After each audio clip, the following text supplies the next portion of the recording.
Hello दोस्तों, स्वागत है आपका एक बार फिर से हमारे चैनल नेक्स्ट लेवल नॉलेज पर। और आज के जो टॉपिक है हमारा वो है वैदिक सभ्यता, वैदिक कल्चर। आज हमारा टॉपिक है, ये हमारा लेक्चर नंबर 3 है। इससे पहले हमने 2 लेक्चर हिस्ट्री पर डिस्कस कर लिए हैं, एंशिएंट हिस्ट्री पर।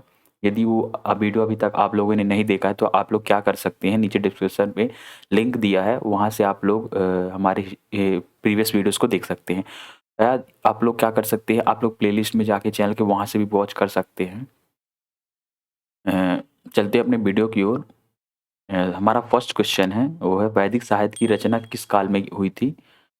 द वैदिक लिटरेचर वॉज कंपोज बिटवीन, तो इसका राइट आंसर क्या है, वो है 35 BC एंड 25 BC। मतलब 335 ईस्वी पूर्व से लेकर 2500 ईस्वी पूर्व के बीच इसकी जो रचना वो की गई थी वैदिक साहित्य की।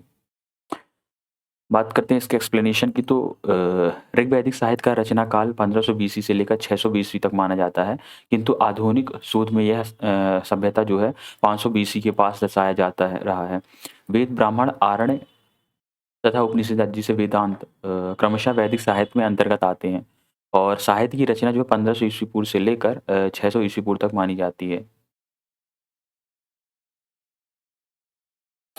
क्वेश्चन हमारा, the Veda which deal with the ritual is known as a, कौन सा वेद धार्मिक अनुशासनों से संबंधित रहता है? तो इसका राइट आंसर क्या है?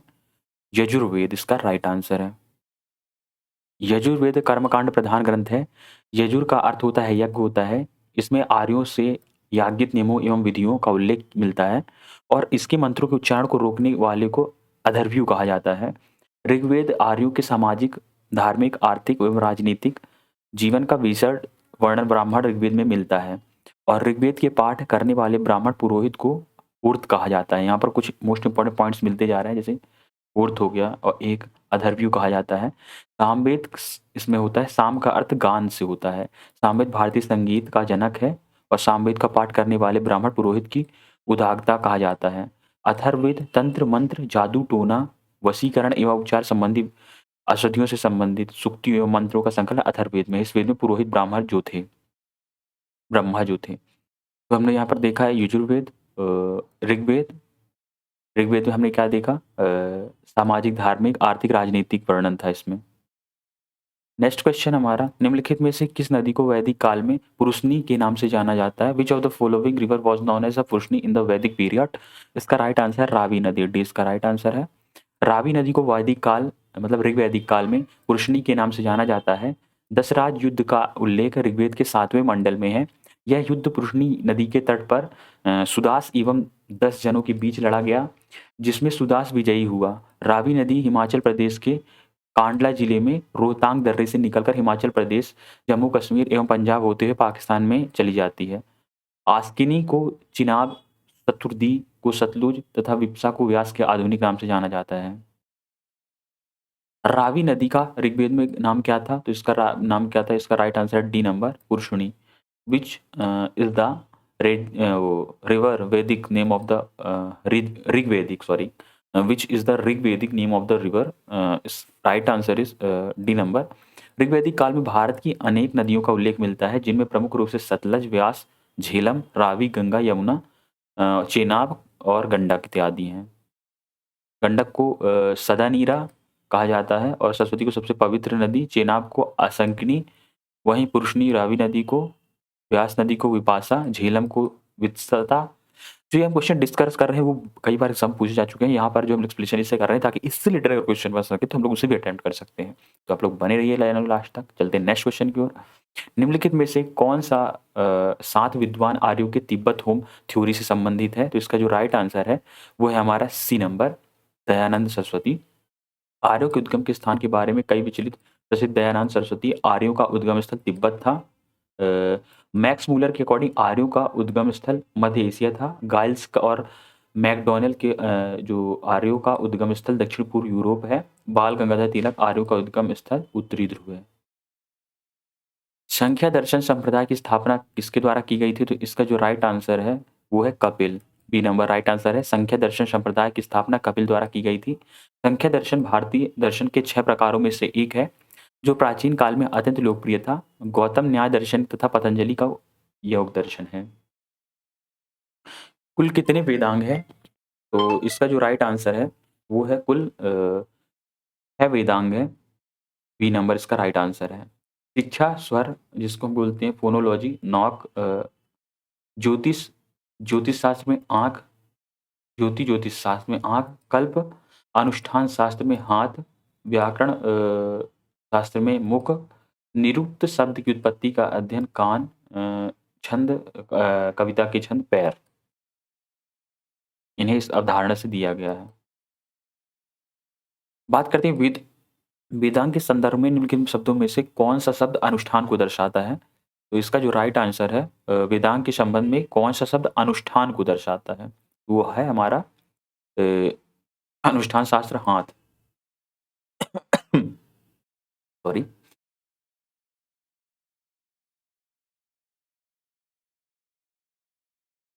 छंद इसका राइट आंसर है। एक समय पर वैदिक सभ्यता में राजा की गोपती कहते थे जिसका अर्थ क्या था? मवेशियों का स्वामी। वैदिक युग में राजा को गोपती कहा जा गया और वैदिक काल में गायों को महत्वपूर्ण स्थान दिया गया था। ऋग्वेद में गायों के आज्ञान्यता जिसे मारना वर्जित कहा जाता है, गायों की पूजा एवं पवित्रता माना जाता है। नेक्स्ट क्वेश्चन है भारत में वैदिक सभ्यता नदी के किनारे विकसित हुई है। इसका राइट आंसर है डी नंबर सरस्वती। भारत में वैदिक सभ्यता सरस्वती नदी के किनारे विकसित हुई है। ऋग्वेद में सरस्वती नदी को नदियों की अग्रवती, नदियों का माता, वाणी, प्रार्थना, कविता की देवी, बुद्धि को तीव्र करने वाली, संगीत को प्रेरणादायी कहा जाता है। सरस्वती नदी ऋग्वेद की सबसे पवित्र नदी मानी जाती है। इसे नदीतम, नदियों की माता कहा जाता है और नदीतमा। सरस्वती नदी अब राजस्थान के रेगिस्तान में विलीन हो गई है। वेद, उपनिषद, पुराण, धर्मसूत्र किस भाषा में लिखे गए हैं? तो ये सभी संस्कृत में लिखे गए हैं। डी इसका राइट आंसर है। वेद, उपनिषद, पुराण, धर्मसूत्र संस्कृत भाषा में लिखे गए हैं। भारत का सर्वप्राचीन धर्म ग्रंथ वेद है जिसके संकल्पकर्ता कृष्ण द्वैपायन वेदव्यास को कहा जाता है। और वेद 4 ऋग्वेद, यजुर्वेद, अथर्ववेद, सामवेद, ये 4 प्रकार के होते हैं। सबसे प्राचीन वेद ऋग्वेद और सबसे बाद का वेद है अथर्ववेद।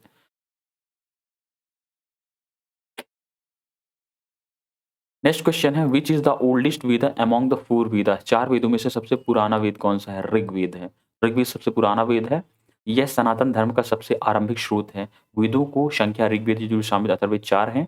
ऋग्वेद में 128 सूक्त, 10,642 62 ऋचाएं, जिसमें देवताओं को स्तुति की गई है। इसमें देवताओं का आह्वान करने के लिए मंत्र दिया गया है। ऋग्वेद में 1000 से अधिक स्तुतियां शामिल की गई हैं। उन्हें कहा जाता है सूक्ति, सूक्त कहा जाता है। सूक्त इसका राइट आंसर है। ऋग्वेद की उत्पत्ति संस्कृत भाषा के ऋग अर्थात स्तवन करना शब्द से हुई है जिसका अर्थ छंदों एवं चरणों से युक्त मंत्रों को देवी देवताओं को प्रस्तुत किए स्तुति में गाए गए।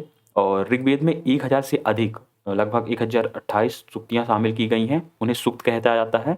ऋग्वेद में 10 मंडल, 8 अष्टक, 64 अध्याय, 1017 मुक्त सूक्त और 11 बल सिक्त खिल्य सूक्त, 128 कुल सूक्त और 10,552 ऋचाएं हैं। प्राचीन भारत में लोगों को कितने वर्गों में वर्णों में विभाजित किया गया था? तो इसका इन हाउ मैनी वर्ण people were divided in the ancient India? 6 इसका राइट आंसर है 6।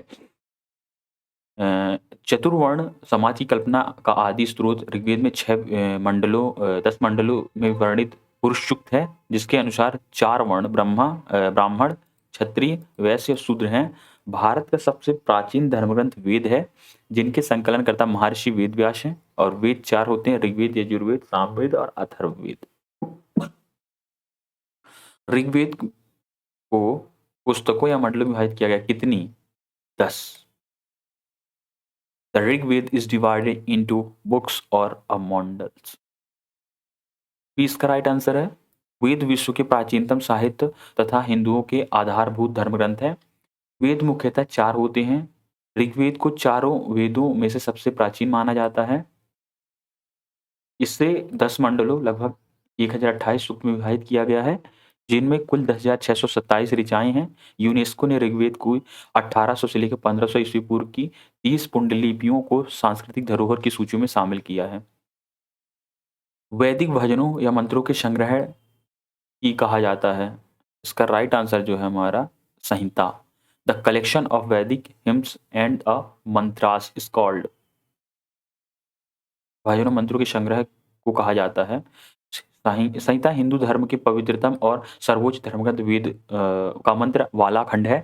ये वैदिक वैगम्य का पहला हिस्सा है जिसमें काव्य रूप में देवताओं को यज्ञ के लिए स्तुति की गई है और इनकी भाषा वैदिक संस्कृति है और 4 वेद होने के कारण 4 संहिताएं भी हैं। भाषाविद और इतिहासकार ऋग्वेद संहिता की पूरे विश्व में सबसे प्राचीन ग्रंथों में से एक मानते हैं। निम्नलिखित में से निम्न में से की छोड़कर निम्न को छोड़कर अन्य सभी वैदिक देवताओं की प्रमुख देवता थे तो Durga. All of the following are the principal deities of the Vedic pantheon except Agni, Soma, Indra वैदिक देवता थे जबकि दुर्गा शाक्य धर्म से संबंधित देवी थी।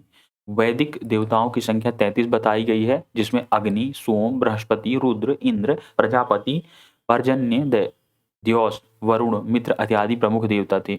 वैदिक काल में सबसे महत्वपूर्ण देवता इंद्र थे। इसके बाद वरुण, अग्नि का स्थान था। वैदिक कालीन देवताओं में उषा, अदिति, पृथ्वी और इला, सरस्वती, अरण्य और भारती इत्यादि प्रमुख थी। नेक्स्ट है हमारा भारतीय राष्ट्रीय प्रतीक पर उल्लिखित सत्यमेव जयते शब्द किस उपनिषद से है? तो इसका राइट आंसर है प्रश्न उपनिषद। नेक्स्ट है निम्नलिखित में से क्या वेदांग नहीं है? तो मुंडक एक वेदांग नहीं है। वेदों के अर्थ को अच्छी तरह से समझने में वेदांग काफी सहायक होते हैं। वेदांगों की कुल संख्या 6 है जो इस प्रकार शिक्षा, कल्प, व्याकरण, निरुक्त, छंद, ज्योतिष, वैदिक स्वरों के शुद्ध उच्चारणों के लिए शिक्षा शास्त्र की रचना की गई है। कल्प का अर्थ है कर्मंड और अर्थात विधि, नियम। व्याकरण का कार्य भाषा को वैज्ञानिक शैली प्रदान करना है और निरुक्त का अर्थ होता है व्युत्पत्ति शास्त्र, छंद, पद्यों की चरणों में सूत्रबद्ध करने के लिए इसकी स्थापना की गई। ऋग्वेद का कौन सा मंडल पूर्णतः सोम में समर्पित है? तो 9वां मंडल। सी इसका राइट आंसर। ऋग्वेद का 9वां मंडल पूर्णतः सोम देवता को समर्पित है जबकि ऋग्वेद के 10वें मंडल में वर्णित पुरुष सूक्त में विराट पुरुष द्वारा चारों वर्ग की उत्पत्ति का वर्णन मिलता है। इसमें कहा जाता है कि ब्राह्मण परम पुरुष के मुख से, क्षत्रिय उसकी भुजाओं से, वैश्य उसकी जांघों से एवं शूद्र पैरों से उत्पन्न हुए हैं। ऋग्वेद का 8वां मंडल कण्वों व अंगिरस वंश से संबंधित है। तो ऋग्वेद से संबंधित जितने भी मोस्ट इंपोर्टेंट क्वेश्चन बन सकते हैं हम लोग डिस्कस किए हैं और इस जो भी क्वेश्चन आप लोगों की एनसीईआरटी वैदिक से पूछे जाएंगे इसी वीडियो से पूछे जाएंगे। तो इस वीडियो में आप सभी एमसीक्यूज की प्रैक्टिस कर सकते हैं और उसका जो डिटेल एक्सप्लेनेशन उसे अच्छे से पढ़ सकते हैं। इससे क्या होगा कि अगर उससे रिलेटेड कोई क्वेश्चन बनेंगे तो आप लोग उसे ईजिली अटेम्प्ट कर सकते हैं। और यदि आप लोग चैनल पर पहली बार हैं तो सब चैनल को सब्सक्राइब कर दीजिए। इसी तरह की हम लोग इस प्लेलिस्ट को आगे बढ़ाएंगे और नेक्स्ट वीडियो अपना लेकर आएंगे चौथा जो होगा लेक्चर हमारा। और भी वीडियोस देखने के लिए आप लोग हमारे चैनल की प्लेलिस्ट में जा सकते हैं जहाँ पर हमारी ज्योग्राफी देख सकते हैं और पॉलिटी देख सकते हैं, जनरल साइंस से रिलेटेड कई फिजिक्स, केमिस्ट्री और बहुत सी चीज़ों पर वीडियोस डले हुए हैं। आप लोग जाकर वॉच कीजिए, टेलीग्राम ग्रुप को ज्वाइन कीजिए। Thanks for watching. मिलेंगे नेक्स्ट वीडियो पर।